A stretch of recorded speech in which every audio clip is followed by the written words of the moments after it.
c'est un peu un défi là, pour moi d'essayer de condenser toute l'information que je veux vous passer. Cette présentation, ce webinaire-là, oui, le titre, c'est l'introduction à l'application InfoSol, mais j'ai vraiment donné une couleur pour un peu refléter ce qui est important de maîtriser au niveau de la santé des sols, la conservation des sols. Alors, ce n'est pas un cours, ce n'est pas une présentation, une conférence sur l'informatique ou la géomatique. Là, c'est vraiment aussi en lien beaucoup avec la capacité de prendre des bonnes décisions. Je voudrais commencer au fond par quelques constats. C'est que le maintien et l'amélioration de la santé des sols passe par de bonnes décisions mises en œuvre par le producteur agricole. C'est lui qui, au fond, fait ses choix, mais au fond, l'agronome peut offrir des meilleurs conseils quand il est en mesure d'accéder à de l'information pertinente puis utile, puis d'offrir une perspective complémentaire au producteur agricole qui, lui, connaît bien sa terre, qu'est-ce qu'il a fait comme opération culturelle dans le passé.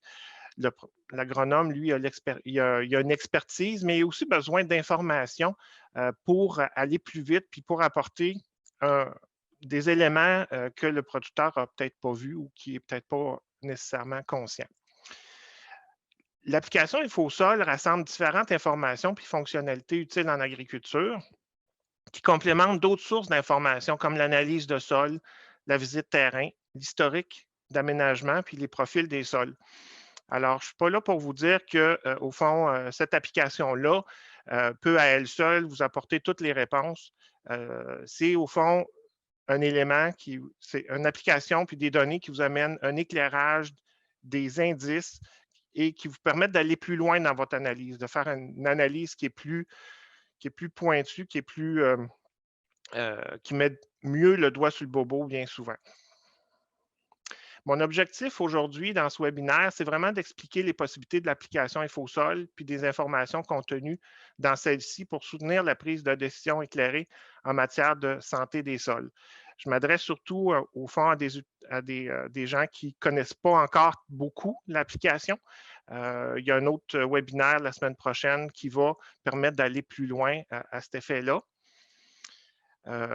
J'ai aussi conçu le webinaire de façon à ce qu'il s'adresse principalement aux conseillers agricoles qui ne connaissent pas ou peu l'application. Ça peut être aussi d'intérêt pour les producteurs agricoles qui sont, comment dire, bien branchés au niveau technologique, technique, puis qui veulent en apprendre davantage. Mais c'est particulièrement intéressant pour les conseillers agricoles, les techniciens, agronomes, ingénieurs qui ont directement une source d'information qui ne leur est pas accessible autrement souvent. Alors, comme je disais, un autre webinaire sera offert le 19 janvier pour aller encore plus loin. Fait que le défi aujourd'hui, ça va être vraiment de faire un tour d'horizon, de vous démontrer puis de vous donner le goût d'intégrer davantage les outils géomatiques et l'application InfoSol dans votre prise de décision, dans vos façons de faire au quotidien.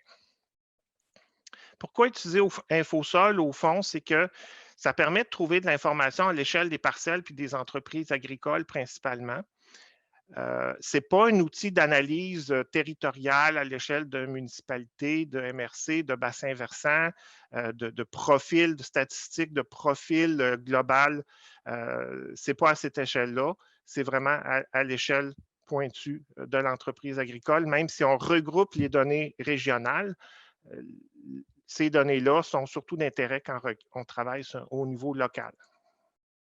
Il y a plusieurs fonctions utiles qui permettent d'être efficaces avec l'outil, puis de gagner du temps, puis d'aller plus vite. Alors, il y a beaucoup d'informations pertinentes qui sont regroupées. Je mettrai surtout l'emphase sur celles qui sont listées ici, soit la pédologie, les photos aériennes puis les images satellites de différentes années, le relief de précision qui est offert et traité pour la plupart des régions, également l'historique des cultures qu'on a également, qu'on va y revenir. Il y a plusieurs régions qui ont aussi des plans de drainage numérisés qui sont rendus accessibles via InfoSol. Le zonage agricole également qui est accessible, etc. Des exemples d'utilisation qui concerneraient, par exemple, la santé des sols, l'application vous permet de trouver la série de sols d'une parcelle en culture puis ses caractéristiques décrites dans le rapport de l'étude pédologique. InfoSol peut vous permettre de vérifier l'uniformité des cultures quand on a accès à des images d'été. InfoSol permet de contribuer à diagnostiquer l'état de santé des sols. Par exemple, au niveau des indices de compaction, c'est de l'information qui peut être complémentaire à un travail d'analyse en santé des sols. Ça permet de diagnostiquer un peu, de participer à un diagnostic de qualité du drainage de surface, puis faciliter les recommandations d'aménagement. Également, de pointer au niveau de certains indices, au niveau de l'efficacité du drainage souterrain. Ça peut aider aussi à repérer les sites d'érosion en ravine puis les zones cultivées vulnérables à l'érosion de surface. Il y a un ensemble d'éléments qui permettent d'en faire un outil utile au niveau de la conservation des sols puis de la santé des sols. De quoi s'agit-il au fond, InfoSol? C'est un visionneur de données qui couvre toutes les régions du Québec. C'est un projet qui avait commencé au début en Montérégie. C'est pour ça que j'avais été impliqué dès le départ avec l'objectif de rendre plus facile l'accès à de l'information géographique. On a travaillé depuis longtemps pour outiller les conseillers de première ligne dans ce sens-là avec l'information géomatique de qualité, puis c'est devenu comme une façon privilégiée pour nous de poursuivre dans ce sens-là. Au fond, pour l'utilisateur, ça requiert seulement une connexion Internet puis un navigateur web. On recommande soit Mozilla Firefox, Microsoft Edge ou Google Chrome et on recommande d'éviter d'utiliser Internet Explorer qui est moins bien adapté à la programmation de l'application. Les informations qu'on y retrouve, au fond, ils ont été sélectionnées en fonction de leur utilité pour l'agriculture. C'est vraiment un contenu qui est pensé en fonction des producteurs, conseillers et étudiants en agriculture. Il faut mentionner aussi que le projet n'aurait pas pu se faire sans le travail de programmation puis d'hébergement qui ont été réalisés par Géomont, qui est l'agence géomatique de la Montérégie, et leur qualité là, au niveau programmation. Le projet est soutenu techniquement par le MAPAC et financièrement par le programme Prime Vert. À qui il s'adresse? Comme je l'ai mentionné déjà, on vise beaucoup les conseillers puis intervenants agricoles, les producteurs agricoles et les étudiants en agriculture, même si d'autres clientèles y trouvent leur compte puis y ont accès également. L'accès au site est sans frais, mais ça requiert de faire une demande d'accès. Quelques statistiques aussi, le projet est toujours en évolution, en augmentation au fond. Présentement, on a 19 848 comptes différents. Il y a certains conseillers ou producteurs parfois qui se créent un deuxième compte, fait qu'on ne peut pas dire que c'est un nombre d'utilisateurs unique. Mais on voit aussi qu'il y a une augmentation de l'achalandage qui a atteint en novembre 12 000 connexions par mois. Alors, ça continue à progresser, mais je pense qu'il y a encore place à rejoindre davantage de gens, surtout que le contenu s'améliore de plus en plus au niveau de l'application. Alors, la première fois qu'on se connecte, au fond, qu'on se connecte à la page web, c'est le menu un peu qu'on voit et il faut qu'à ce moment-là, pour se connecter, il faut pour la première fois s'inscrire.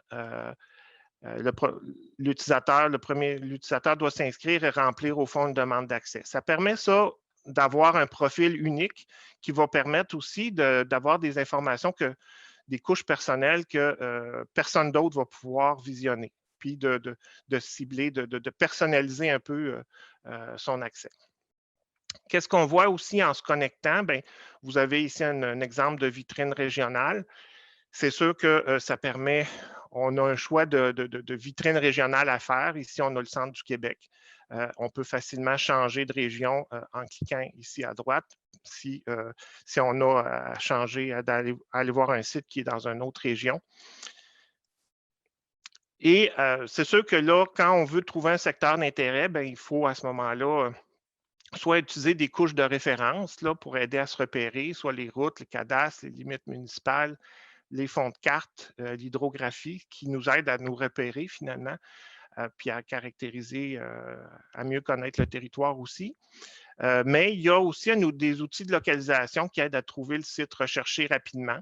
Il y a un onglet qui s'appelle Localisation ici et qui permet de soit faire un tri, de zoomer plus rapidement par municipalité où on a une liste défilante, ou si on a le numéro de l'eau rénové, on peut le taper ici et tout de suite se localiser, aller directement zoomer au site qui nous intéresse, ou même il y a aussi une option de mettre une adresse puis de tout de suite voir l'endroit qui nous intéresse. Bon, là, il y a une petite information qui est quand même importante, c'est de comprendre que les couches d'information sont souvent complémentées par des infobulles puis des étiquettes.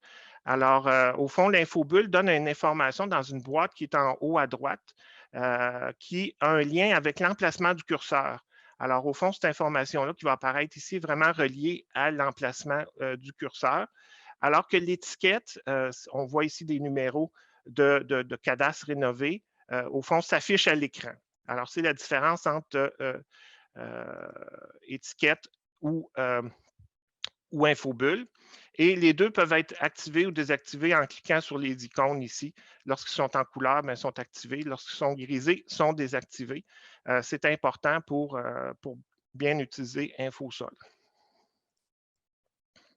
Par exemple, ici, on a la couche des photos aériennes, puis on est en Montérégie S dans cette fenêtre-là, et on affiche l'index des plans de drainage. Et à ce moment-là, il faut à ce moment-là ouvrir le groupe de couches plan de drainage pour que les couches individuelles qui sont offertes soient listées, soient visibles. Et il faut à ce moment-là cliquer sur d'activer la couche plan de drainage pour qu'elle s'affiche à l'écran. Si on veut à ce moment-là accéder à un plan de drainage spécifique, il faut qu'on mette le curseur sur le polygone qui nous intéresse. Et à ce moment-là, dans l'infobulle, on va avoir une infobulle qui apparaît et qui va nous permettre d'avoir un lien de téléchargement. On voit ici que l'information est en bleu. C'est parce que si on clique sur ce numéro de plan de drainage-là, ce plan de drainage-là va s'ouvrir, va se télécharger dans notre ordinateur et on va avoir accès à le plan de drainage en format JPEG avec le logiciel qui ouvre les JPEG par défaut dans votre ordinateur.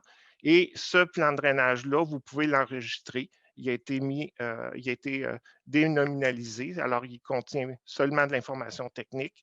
Alors ça, c'est un gros plus pour, au fond, préserver cette information-là qui risquait beaucoup de se perdre avec le temps et les changements de terre. C'est une infrastructure, le drainage souterrain, qui a une grande valeur, puis qu'il faut pouvoir être en mesure d'entretenir dans le temps et localiser les sorties de drain, connaître un peu comment la configuration des tuyaux quand il y a un problème, qu'on puisse être capable d'y retourner. Alors ça, au niveau des plans de drainage, au fond, il y a des milliers de plans de drainage qui ont été numérisés et qui sont offerts. C'est un travail qui a pris beaucoup d'heures, il faut vous dire, à l'interne. Ça dépend des régions également, ce qui est accessible.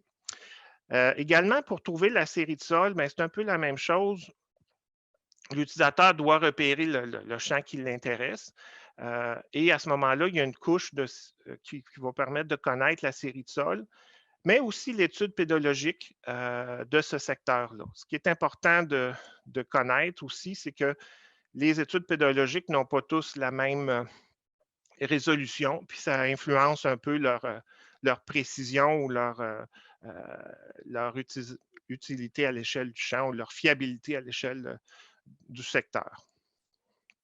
On a ici aussi des façons d'afficher la pédologie selon la classification du sol, c'est-à-dire en grands groupes de types de sols. Par exemple, les sols sableux, les sols laumeux, les sols argileux vont être plus visibles pour l'ensemble du secteur en choisissant cette couche-là. Et à ce moment-là, ça nous donne une idée plus rapide plutôt que d'avoir à lire les étiquettes de série de sol. Un élément aussi que je voulais mentionner que peu de gens connaissent, c'est que la couche limite des études pédologiques contient une infobulle avec un lien direct vers la page web qui contient l'étude pédologique complète. Alors, si on a ici la couche limite des études pédologiques, l'infobulle va nous donner justement l'information de l'étude pédologique, l'année, la résolution. Et si on clique sur ce texte-là en bleu, ben, une page web va s'ouvrir avec un lien direct vers l'étude pédologique en format PDF. Et à ce moment-là, ça ne ferme pas InfoSol, mais ça rouvre une nouvelle fenêtre dans votre navigateur. Et à ce moment-là, vous avez accès au descriptif PDF là, de l'étude pédologique en question. Fait que ça, c'est intéressant parce que ça peut vous permettre d'aller plus loin dans la connaissance de la série de sols qui vous intéresse. Ce chiffrier-là PDF, aussi, ce fichier-là PDF aussi, vous pouvez l'enregistrer pour dans votre propre ordinateur pour les prochaines fois. Également, les cultures, on a l'historique des cultures d'une certaine façon, à cause qu'il y a une couche qui est fournie par la financière agricole qui nous permet de savoir les types de cultures de chaque année. Là, la dernière présentement qui est en ligne, c'est les cultures 2019, mais les cultures 2020 devraient être ajoutées sous peu. Alors, ça nous donne, au fond, ces polygones-là qui proviennent de la financière, bien, on a l'information de la superficie de chacun des polygones, mais aussi la production principale. Et comme on a archivé, au fond, les données depuis 2009 dans InfoSol, bien, si vous avez ici culture de 2015 à 2019, la couche 2015 a aussi un historique 2009-2015, alors on peut remonter à peu près 10 ans. Si vous cochez toutes les infobulles et que votre curseur, au fond, vous le mettez sur le champ que vous pouvez connaître, que vous souhaitez connaître un peu, la culture, puis la rotation aussi, bien, vous pouvez remonter jusqu'à 2009 à connaître l'historique du type de culture qu'il y a eu sur cet emplacement-là. Fait que ça, c'est une information une autre utilité que beaucoup de gens passent à côté parce qu'ils ne la connaissent pas. Un des éléments qu'on trouvait bien important dès le début du projet InfoSol, c'est la capacité d'accéder à une meilleure compréhension du relief là, des champs agricoles parce que ça explique souvent beaucoup de choses. Nous, à Saint-Hyacinthe, j'avais un collègue là, qui a pris sa retraite, Roger Rivet, qui a beaucoup travaillé à développer la microtopographie avec des outils comme des GPS de précision au champ. Une approche très pionnière qui permettait de vraiment connaître de façon précise où sont les cuvettes, où sont les pentes et pouvoir mieux planifier des interventions après. Nous, on a travaillé beaucoup avec les relevés LIDAR, au fond, qui sont maintenant disponibles pour une grande partie du Québec agricole. Et on a fait des traitements spécialisés pour les parcelles agricoles, puis qu'on rend disponibles en visionnement dans InfoSol. La plupart des couches visibles que vous voyez ici, les cuvettes, les tracés d'écoulement, les courbes de niveau, les modèles numériques de terrain, les pentes sont produites pour les surfaces en culture seulement. Ça offre certains avantages, surtout la modélisation d'écoulement. Et c'est aussi plus léger. Les courbes de niveau 1 mètre, elles couvrent aussi les zones non agricoles, c'est-à-dire les boisés, les bâtiments, les zones urbaines. Et il y a aussi une couche d'ombrage général qui est offerte, qui couvre tous les secteurs non agricoles. Alors, l'intérêt de ça, c'est qu'une fois qu'on développe un peu notre capacité de compréhension de ces couches-là, on peut tout de suite, au fond, connaître de façon assez fine qu'est-ce qui se passe au niveau du champ.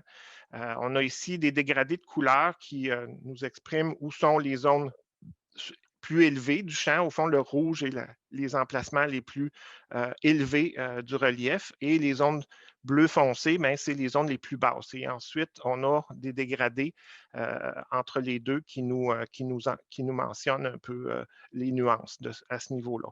Sur cette photo-là, ici, on a des courbes de niveau à toutes les 50 cm de dénivelé. Alors ici, on est dans un secteur assez pentu, comme vous le devinerez. On a les tracés d'écoulement qui sont affichés en rouge. C'est une modélisation encore là de l'ordinateur à partir du relevé d'élévation.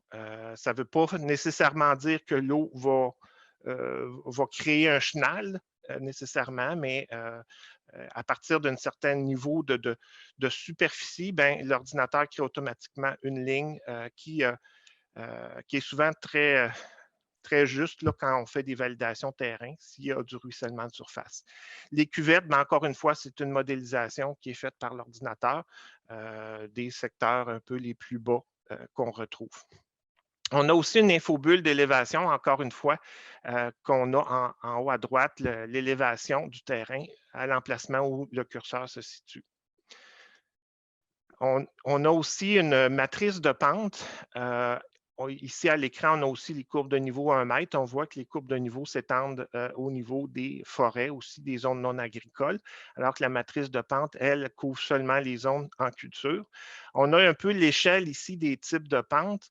Sur la photo, on a une variation importante. On sait que de 6 à 10 de pente, ben, c'est des secteurs qui vont être à risque élevé d'érosion si on a des cultures annuelles, par exemple, qui sont dans ces zones-là, ben, il y a des forts risques de perte de sol, si on veut. Puis les teintes plus bleues, ben, à ce moment-là, en bas d'1 ben, généralement, là, on parle de pentes qui sont plus faibles, qui ont moins de risques d'érosion, de ruissellement. Mais à la limite, si les pentes sont très, très faibles, ben, on est peut-être dans des endroits qui ont de la difficulté à s'égoutter, là, où l'eau va stagner plus que d'autres choses. Alors voilà. Il y a aussi une application qui permet de créer un profil de pente sans même afficher les couches d'élévation. On peut créer ce profil d'élévation-là, puis qui va aussi nous fournir un calcul de pente. Alors, on a ici le bouton de l'application pour faire le profil d'élévation, puis où qu'on soit dans l'affichage, on peut créer cette ligne-là. Ça peut être aussi une ligne qui va être pas nécessairement droite, mais avec plusieurs sommets, qui va remonter, par exemple, un chenal d'écoulement pour avoir une idée des pentes moyennes selon deux manières de calculer les pentes. Fait que ça aussi, c'est un élément assez intéressant. Et même, on peut voir en promenant le curseur où on se trouve au niveau du profil de pente avec le graphique. Un autre élément important qu'on a toujours privilégié dans l'application InfoSol, c'est d'essayer de rassembler des photos aériennes de différentes années, mais aussi de différentes saisons. Parce que ces photos-là ne vont pas nous révéler la même chose s'ils ont été pris tôt au printemps ou en période de saison de culture. Alors, l'utilisation, l'accès de ça, bien souvent, ça va nous donner une information sur l'historique du champ. Est-ce qu'on est par rapport à une parcelle agricole qui a été déboisée récemment ou il y a longtemps? Est-ce que la configuration du terrain a été changée? Toutes ces informations-là sont accessibles en visionnant les photos plus anciennes. Par exemple, on a une couche de photos 79 qui est offerte sur une grosse partie du territoire agricole du Québec. Ici, pour le même secteur, au fond, on a une photo d'avril 2006, qu'on voit qu'il y a certains déboisements qui ont eu lieu entre les deux périodes. Les photos d'avril, ben, souvent vont nous révéler la façon dont la surface du terrain va s'assécher, de façon uniforme ou pas uniforme. Par contre, les champs qui vont avoir beaucoup de résidus, ben, on ne verra pas ces teintes-là de gris autant. Ici, on a une photo du mois d'août 2009. C'était une année, ça, en Montérégie, où il y avait eu beaucoup de pluie en juillet. Dès qu'il y avait un problème un peu d'égouttement, de drainage, ça a été une année difficile là, pour beaucoup de champs qui avaient une moins bonne infiltration, un moins bon drainage de surface, si on veut. Et ici, on a une photo d'avril 2014. On peut voir aussi des changements également. Là. Fait que là, le secteur est assez grand, fait que c'est difficile de voir à l'échelle parcellaire là, les changements, mais lorsqu'on est dans une utilisation plus concrète dans InfoSol, ben, c'est des éléments d'information qui sont intéressants à consulter, de voir les différentes saisons, les différentes années. Ça nous aide souvent, ça nous apporte des indices assez précieux. Également, c'est que les problèmes d'érosion et de gestion de l'eau, ben, ça va nous aider. Certaines images peuvent nous aider. Ça ne veut pas dire que le terrain qu'on a à l'étude va avoir ces données-là, mais c'est intéressant de regarder les différentes imageries pour voir s'il n'y a pas des indices comme ceux qu'on voit à l'écran ici.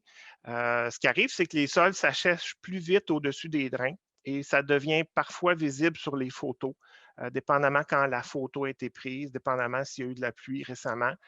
Ce n'est pas nécessairement signe d'un type de sol problématique ou d'un champ problématique de voir ces phénomènes-là. C'est un peu normal qu'au-dessus du drain directement, le sol va s'assécher un peu plus vite. Puis ça nous révèle un peu quand même la disposition des drains, ça nous donne des indices de ce côté-là. Dans ce cas-ci, on a aussi en plus du ruissellement qu'on peut voir des traces visibles. On voit ici un ravin d'érosion, en fin de compte, là, où il y a eu des sédiments qui ont sûrement été apportés vers le cours d'eau. Ça nous donne un indice qu'il y a peut-être un problème qui pourrait être regardé de façon plus intense dans ce champ-là avec différentes solutions. On a également le zonage agricole qui peut être utile dans certains cas avec des inclusions et exclusions de la zone agricole pour connaître à proximité des zones urbaines, surtout quel est l'état de la parcelle qui nous intéresse. On a aussi de l'information parallèle sur les cartes hydrographiques du MAPAC. Historiquement, jusqu'aux années 90, le MAPAC s'occupait de l'entretien des cours d'eau. Il y avait tout un système de classement des cours d'eau avec des noms de dossiers puis des noms de cours d'eau officiels. Fait que souvent, si vous êtes à communiquer avec la MRC, ben, cette information-là peut permettre de trouver plus vite un peu le type le cours d'eau que vous voulez intervenir. Aussi, une autre information qui n'est pas toujours connue, c'est la facilité de trouver le bassin versant qui est concerné par la parcelle que votre parcelle touche finalement. Il y a des couches de réseau hydrographique qui permettent un peu de voir un peu le chevelu hydrographique du secteur, mais aussi dans quel bassin versant se situe mon champ, en fin de compte. Des fois, on a des projets de bassin versant où on est à la limite d'un grand bassin versant, puis on se demande est-ce que vraiment mes terres sont dans ce bassin versant-là, est-ce que ça me concerne, etc. Alors, on voit ici que l'infobulle va fournir l'information des sous-bassins versants puis des bassins versants plus principaux comme la Yamaska et leurs superficies respectives. Une autre fonction utilitaire qui est dans l'application, c'est l'utilitaire de mesure de distance. Alors, on peut mesurer des distances en faisant une seule ligne droite avec un début puis une fin ou une ligne qui va avoir différents sommets, qui va suivre, par exemple, un cours d'eau pour savoir la longueur qu'on veut implanter en bande riveraine, etc. On a la donnée qui nous apparaît ici. Et il y a un outil aussi de mesure de superficie qui nous permet de faire nos propres mesures si on n'a pas l'information ailleurs. L'information va être fournie à la fois en mètres carrés et en hectares. D'autres fonctions utilitaires là, que je n'aurai pas le temps de démontrer, mais que je veux mentionner quand même, c'est possible avec l'application de créer des couches personnelles. C'est possible d'importer puis d'exporter des points, lignes et polygones. Par exemple, si on a des polygones de la financière agricole de nos champs, c'est possible de l'importer puis d'avoir ces champs-là dans notre propre profil, dans notre propre compte d'utilisateur. C'est possible aussi d'exporter des couches d'informations en shapefile. Alors, on peut créer nous-mêmes une série de points de polygones ou de modifications qui peuvent ensuite être réexportés vers d'autres systèmes, d'autres utilisateurs. Il y a aussi un utilitaire pour produire des plans simples. Alors, faire un PDF ou un PNG qui est plus comme une image d'un plan qui est comme avec une petite légende puis un petit intitulé. Fait que ça aussi, ça peut être pratique aussi si on veut partager des choses. Il y a utilitaire que je mentionne rapidement aussi, puis la capacité de faire de délimiter automatiquement des petits bassins versants. Par exemple, à la sortie d'un fossé, si on veut savoir la superficie qui va s'égoutter par ce fossé-là, on veut faire des planifications, des modifications, bien, ça peut être utile de créer cette modélisation-là qui prend parfois une minute ou deux, mais qui va générer un polygone et nous donner une superficie pour ces zones-là. Là, j'avais préparé quelques exemples de cas. Je pense qu'on a le temps de faire le saut vers InfoSol. Alors, je vais faire une modification directement pour partager plutôt l'écran de mon navigateur. Alors, normalement, vous devriez voir mon navigateur. Je vais aller directement vers un cas où j'ai trouvé de l'information qui est intéressante.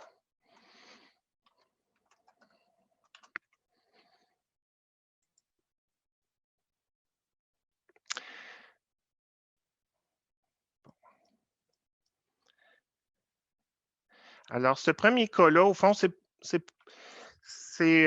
plus des cas où ce que je voulais vous montrer de la pertinence de certaines données et comment la décoder un peu, comment raisonner pour en faire des indices qui ont une signification au fond. Alors, dans ce site-ci, on a un fond de carte de Google, au fond, Google Satellite, qui nous montre un secteur. J'ai été voir dans InfoSol ne nous donnera pas l'année du fond de carte de Google. Il faut aller dans Google Earth si on veut connaître exactement cette imagerie-là, elle date de quelle année. Dans ce cas-ci, c'est ça que j'ai fait. J'ai su que c'était une image de 2015. Nous, dans InfoSol, ici, on a une photo de 2009 qui est un peu particulière que je vais vous faire afficher. On voit ici qu'il y a des terres qui ont vraiment beaucoup de difficultés dans le même secteur, alors que ce champ-là, lui, s'en tire très bien. Je mentionnais tantôt que l'année 2009 était une année qui avait eu beaucoup de précipitations en juillet à Saint-Hyacinthe, puis il y avait les photos qui ont été prises les semaines suivantes pour les champs qui avaient de la difficulté d'égoutter ou d'infiltrer, ben, ça paraissait beaucoup. Alors, dans ce cas-ci, au fond,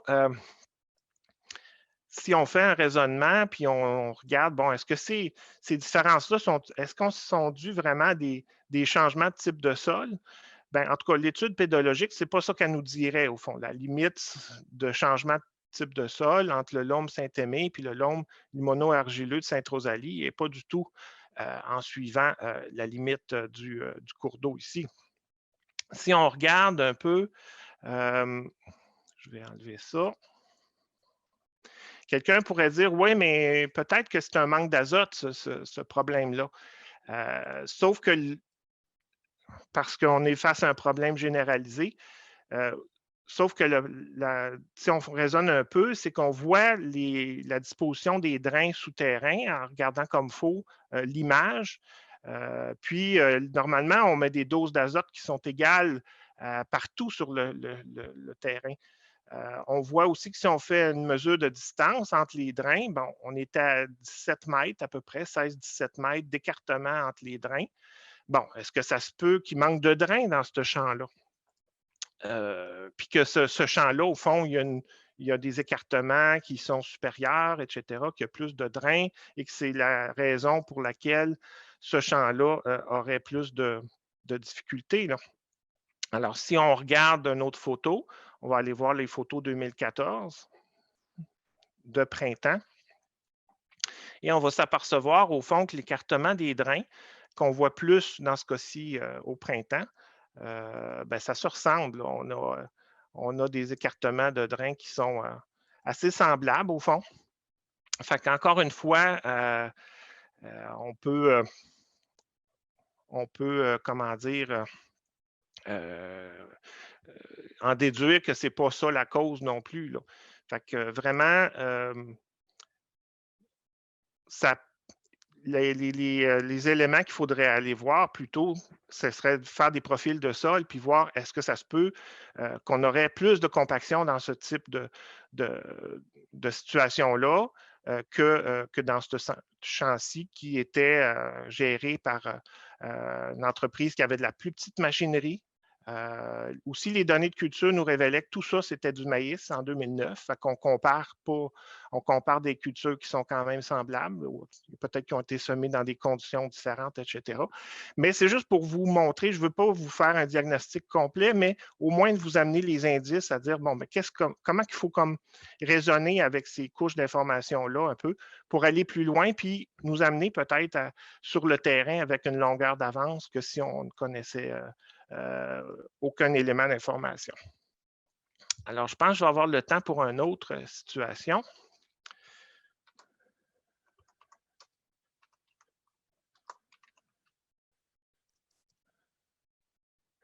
Bon, ici, on a une photo satellite, encore une fois, que j'ai pu vérifier qui date de 2015, mais on voit qu'une partie du terrain a une signature semble avoir un vert très, très pâle pour une culture, je pense, qui est de maïs. Attendez, on va aller voir pour être sûr. Là. Il me semble que c'était du maïs en 2015.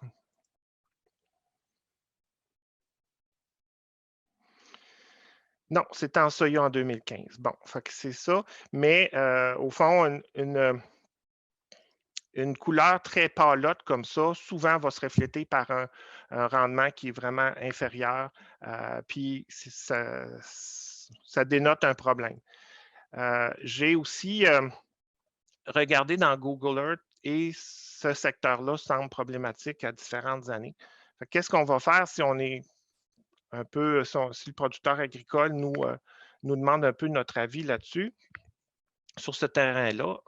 Bien, on peut voir différentes couches d'informations. Premièrement, on voit que les photos 2014, bien, ça note vraiment un aspect très différent par rapport au sol, à l'autre partie de la parcelle. Si on regarde au niveau de la pédologie, encore une fois, ça correspond à un changement de type de sol. On est ici dans une étude pédologique qui est plus précise, qui est quand même précise, celle de Saint-Hyacinthe à l'échelle 1/20 000. Et qu'à ce moment-là, on a un type de sol qui est déjà démarqué dans l'étude pédologique, premièrement. Et si on va voir au niveau du relief dans ce secteur-là, on s'aperçoit que ce secteur-là est comme un plateau, un buton qui est vraiment différent du reste du terrain. L'autre élément d'information que j'ai pu aller chercher, c'est qu'on a ici un réseau de drainage qui est différent, qui n'est pas sur le qui s'égoutte du côté est. Alors, ça aussi, il faudrait vérifier l'état du système de drainage. Mais on aurait peut-être aussi tout intérêt dans ces cas-là à faire une gestion par zone, puis d'aller faire de l'échantillonnage, un échantillonnage de sol juste de cette zone-là pour vraiment cerner les différences, vu qu'on a tous les éléments nous pointent dans cette direction-là, à l'effet que le sol est très différent. La pédologie, la couleur du terrain au printemps et le relief aussi. Alors, c'est un cas peut-être qui nous pointerait un peu dans une analyse comme ça. Je vais revenir au fond à. Ça ferait le tour pour les exemples de cas, au fond, parce que le temps va filer, puis aussi je veux laisser du temps à la période de questions. Je veux mentionner qu'au fond, on a un guide d'utilisateur. Mon espoir aujourd'hui, c'est surtout de vous donner le goût d'aller plus loin par vous-même, de commencer à utiliser l'outil, mais aussi de vous poser des questions, puis de progresser dans vos analyses. Mais on a un guide utilisateur qui va un peu vous donner les étapes, plus les aspects, les façons de faire au niveau informatique, si on veut, ou géomatique ou procédurial, pour aller plus loin. Normalement, le lien va vous être donné dans le chat là, pour aller accéder. Je vous encourage à utiliser ce guide utilisateur-là dans vos démarches. Quelques mots au fond sur ce que InfoSol ne permet pas, parce que pas un outil miracle qui permet de faire tout ce qu'on veut. Et qui n'a pas de limite. Ce n'est pas un outil qui vous permet de télécharger ou de vous connecter directement aux couches d'information. Par exemple, si vous avez un propre système d'information géographique, ce n'est pas fait pour cette fonction-là, si on veut. De plus en plus, heureusement, il y a des données qui sont offertes en données ouvertes. Il y a de plus en plus de données gratuites qui sont accessibles, mais InfoSol ne peut pas fournir un peu un lien direct vers les couches de données. Ce n'est pas non plus possible d'ajouter vous-même des couches personnelles de grande taille ou de format matriciel dans votre profil personnel. C'est une limitation qu'on a au système de ce côté-là. Il y a certaines fonctions avancées pour traiter l'information géographique, par exemple, pour faire des plans de nivellement, ce n'est pas possible de faire ça juste avec InfoSol, puis puis ça ne le fera jamais non plus. C'est trop complexe pour intégrer ces genres de fonctions-là. Il va y avoir toujours un besoin pour des applications, des logiciels complémentaires qu'on vous encourage à connaître et à utiliser. L'état du projet, au fond, c'est qu'il y a une nouvelle version qui sera mise en ligne en 2021. Les versions bêta sont déjà avancées. On veut, entre autres, faciliter l'utilisation sur des appareils mobiles, puis aussi le captage du signal GPS en temps réel avec un visionnement sur l'écran. Ça, c'est des éléments qui ont été priorisés. On veut garder les thématiques de santé des sols puis d'agro-environnement au cœur de l'application. Fait que de ne pas en faire un outil non plus qui vise partout, là. Au fond, ma conclusion à travers tout ça, c'est que l'application ne peut pas comprendre à votre place ce qui se passe dans vos champs ou dans les champs des producteurs qui sont vos clients. Les couches d'information vous apportent plein d'indices, mais le travail d'analyse puis de réflexion doivent être faits pour faire les bons choix d'intervention puis de pratiques culturelles. Fait que ça, c'est important de ramasser toutes les informations pertinentes. Et aussi chercher un maximum d'informations avec le producteur agricole pour cerner les bons problèmes puis les bons correctifs. Autant avec les profils de sol, les analyses de sol, les historiques d'intervention. Utiliser aussi les autres imageries aériennes.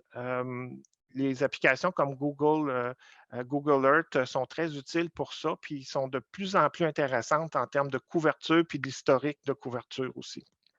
Aussi, les données de capteurs de rendement peuvent être intéressantes à exploiter surtout quand on a déjà l'équipement. Il ne faut pas faire dormir ça dans les ordinateurs, il faut s'en servir. Alors, ça fait le tour pour ma présentation complète. Au fond, on va passer à la période de questions en espérant que j'ai quand même répondu à plusieurs de vos interrogations. Oui, alors tu m'entends, Ghislain? Oui, c'est bon. Bon. Alors, oui, on a eu quelques questions. Là, tu peux ouvrir ton question and answer. Tu vas voir celle que j'ai déjà publiée, qu'on donnerait une réponse. Alors, c'est peut-être possible aussi que tu aies déjà répondu au cours de la présentation aux questions qui sont là. Fait que tu auras juste à le rappeler à ce moment-là. Alors, je vais commencer tout de suite avec la première question qui est la couche culture est disponible seulement si les parcelles sont couvertes par l'assurance récolte ou non? Oui, effectivement, c'est une bonne question. Nous, on fonctionne avec les données de la financière qui sont produites un peu à partir des cultures assurées de l'année, mais la financière, de plus en plus, va conserver les délimitations de parcelles qu'ils ont faites dans les années passées. Même s'ils n'ont pas l'information de la culture, au moins, ils vont conserver dans leur inventaire le polygone de champs de ces parcelles-là. Au moins, on va avoir la superficie, même si on n'aura pas l'information de la culture pour ces champs-là pour une année donnée. Et aussi, c'est que ça nous permet de faire le traitement localisé au niveau relief, aussi sur ces superficies-là. Parce que, comme j'avais dit, les courbes de niveau de précision, on ne les fait pas sur tout le territoire ou, par exemple, des courbes au 10 cm qui couvriraient le Mont-Saint-Hilaire, ça ferait beaucoup de lourdeur informatique, si on veut, là. Fait que, c'est pour ça qu'il y a eu un choix de traitement là, qui a été fait, là. Bien, merci beaucoup pour la réponse. Une deuxième question. Est-ce possible d'extraire les données sous forme de shapefile, par exemple? Non, c'est ça, comme je disais un peu, là, il y a pas le téléchargement de la donnée source. Par exemple, si on veut les couches de culture, ben, on va pouvoir les récupérer au niveau de la financière, mais la financière va vous offrir l'ensemble des parcelles de toute la province, puis après ça, il faut aller chercher les parcelles qui vous intéressent, par exemple. Fait que ça prend des gens qui ont un peu une connaissance avec un système d'information géographique pour faire ça, mais c'est gratuit, c'est disponible de cette façon-là.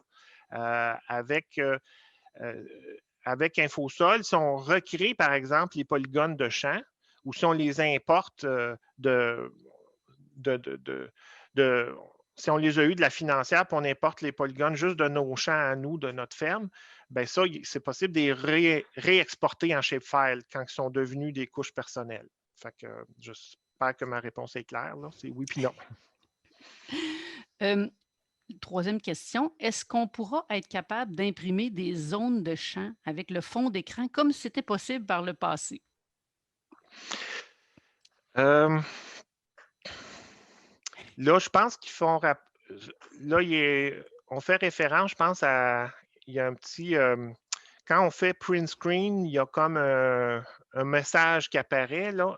Il y a comme un blocage qui a été créé artificiellement là, pour justement empêcher que les gens prennent un peu des photos qui sont protégées par des droits d'auteur. Là. Je sais qu'entre autres, les photos 2014 de Géomont, ben, ça pouvait être gênant de les rendre à ce point facile d'accès, si on veut. Là.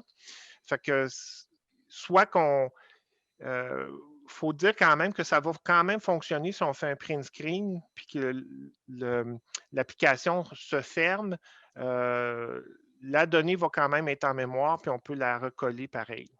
Fait que c'est un peu une limite qui a été mise pour réduire un peu ce problème-là, là, alors que les données brutes de base étaient vendues. Merci beaucoup. La prochaine question. Pour l'outil de mesure de superficie et distance, c'est difficile de le faire à main levée sans trembler. Y a-t-il un secret qui permet de faciliter cela? C'est une bonne question. Je n'ai pas de truc particulier.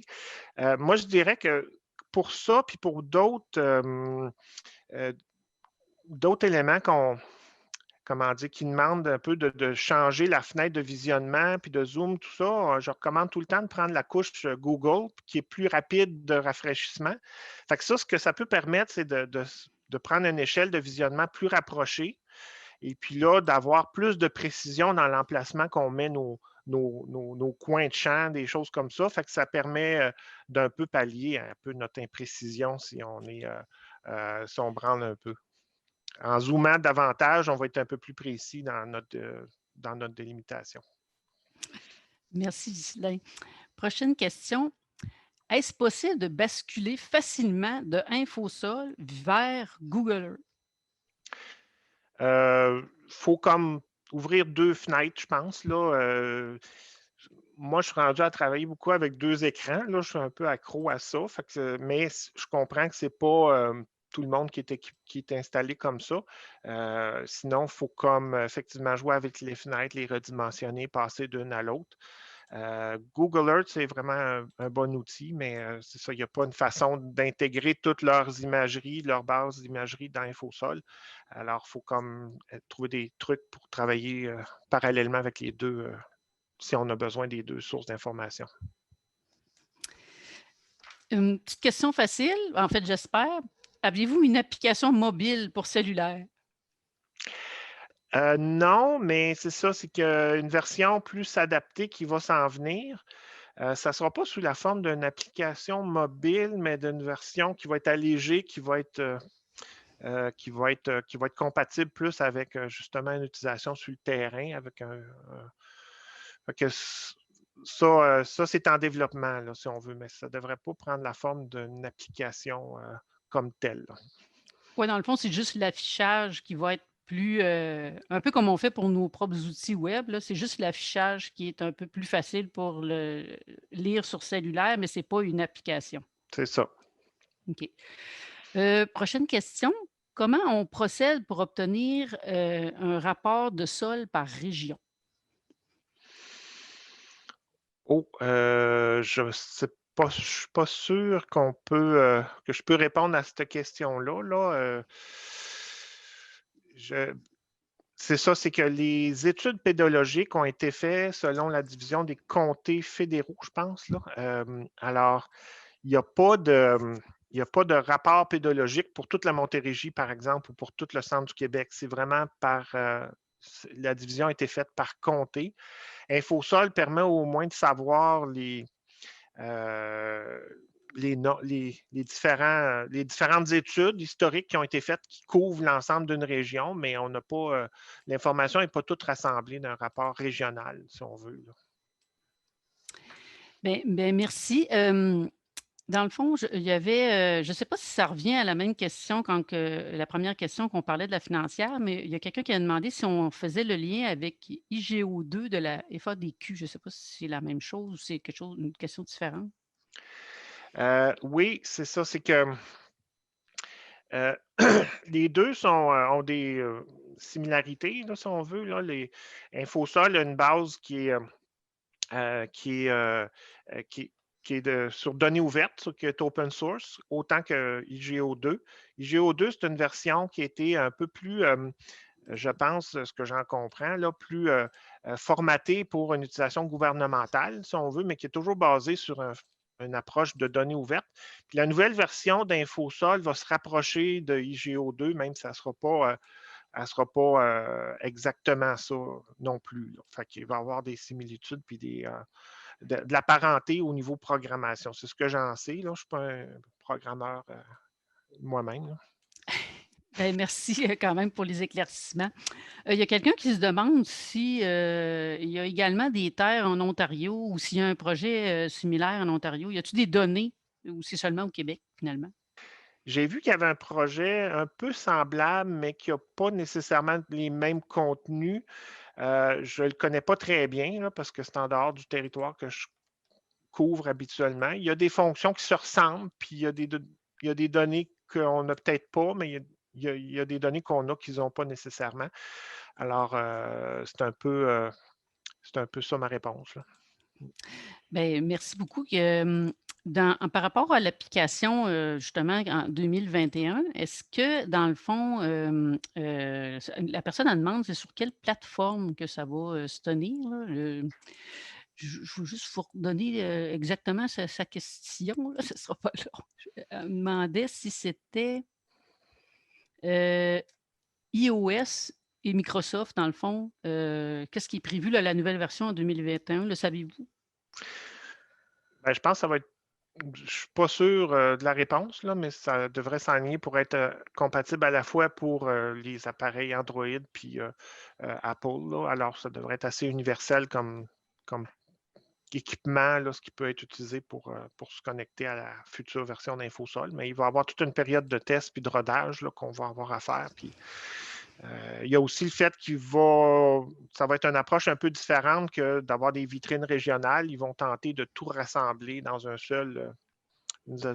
seule application qui va avoir l'information de toutes les régions dans un seul lien, là, si on veut. Fait que, c'est ça on essaie d'attacher avec eux. Bon, mais c'était la dernière question, parce que là, il est déjà 11h57, hein, le temps file vite. Alors, ben, je vous remercie énormément pour le temps, la présentation. Puis, en fin de compte, on va vous revoir mardi prochain pour la suite. Alors, j'invite tous les participants, justement, à revenir avec nous mardi prochain pour aller encore plus loin dans la question d'InfoSol avec peut-être des exemples. Ce que je pourrais vous dire, c'est merci à tout le monde. Merci à Ghislain.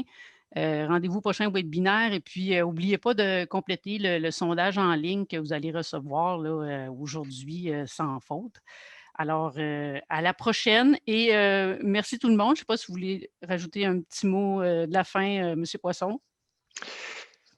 Ben, je suis bien content. J'ai vu quelques commentaires. Je remercie les gens pour leur encouragement. C'est toujours un peu stressant, là, s'adapter à ces méthodes-là. On ne voit pas les interactions directement des gens, là, mais bon, j'espère que ça vous a plu pour en savoir un peu plus, pour connaître les possibilités, puis vous encourager à fouiller ça davantage dans votre pratique professionnelle.